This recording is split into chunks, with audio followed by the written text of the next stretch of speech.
2016 CPM-ന്റെ തെരഞ്ഞെടുപ്പ് ആയുധം എന്തായിരുന്നു? സരിതയായിരുന്നു. ആ സരിത ആവാനുണ്ടായ കാരണം എന്താ? നമ്മുടെ ലൈംഗിക ദാരിദ്ര്യമാണ്. ഓട്ടക്കഥകൾ നമ്മുടെ മുന്നിൽ വിളമ്പിക്കൊണ്ട് നമ്മളെല്ലാവരും അതിൽ വീണപ്പോൾ പിണറായി വിജയൻ മുഖ്യമന്ത്രിയായി, അല്ലേ? അല്ലാതെ പിണറായി വിജയൻ എന്തെങ്കിലും നടപ്പിലാക്കുമെന്നോ അല്ലെങ്കിൽ ഉമ്മൻചാണ്ടി കഴിവേട്ട മുഖ്യമന്ത്രി ആയതുകൊണ്ടാണോ നമുക്ക് അങ്ങനെ ഒരു ഗതികേടുണ്ടായത്? അല്ല, നമ്മുടെ ലൈംഗിക ദാരിദ്ര്യം അതിനെ ചൂഷണം ചെയ്തുകൊണ്ട് സരിത എന്ന് പറയുന്ന ഒരു സ്ത്രീയുടെ ഓട്ടക്കഥയിൽ വീണുപോയതാണ് നമ്മളെല്ലാവരും. അപ്പോൾ നമ്മൾ ഇതൊക്കെ അനുഭവിക്കുകയും വേണം. സരിത ഇപ്പോൾ അനുഭവിക്കുന്നുണ്ട് വെല്ലൂരിൽ ആശുപത്രിയിൽ കിടന്നിട്ട്. മനസ്സിലായില്ലേ? അപ്പോൾ ഇതാണ്.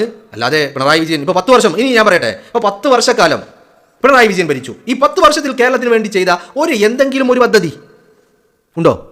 ഇല്ലെന്നുള്ളതാണ് അതിൻ്റെ മറുപടി, അല്ലേ? സഖാക്കൾക്ക് പോലും പറഞ്ഞു വെക്കാൻ ഒരു പദ്ധതി ഇല്ല 10 വർഷക്കാലം കൊണ്ട്. അതെന്തുകൊണ്ടാണ് സംഭവിക്കുന്നത്? കാരണം ഓട്ടക്കഥയിലാണ് മുഖ്യമന്ത്രി കസേരയിലേക്ക് കയറിയത്. ആ മുഖ്യമന്ത്രി കസേരയിൽ കയറിയത് മുതൽ എന്തുണ്ടായി?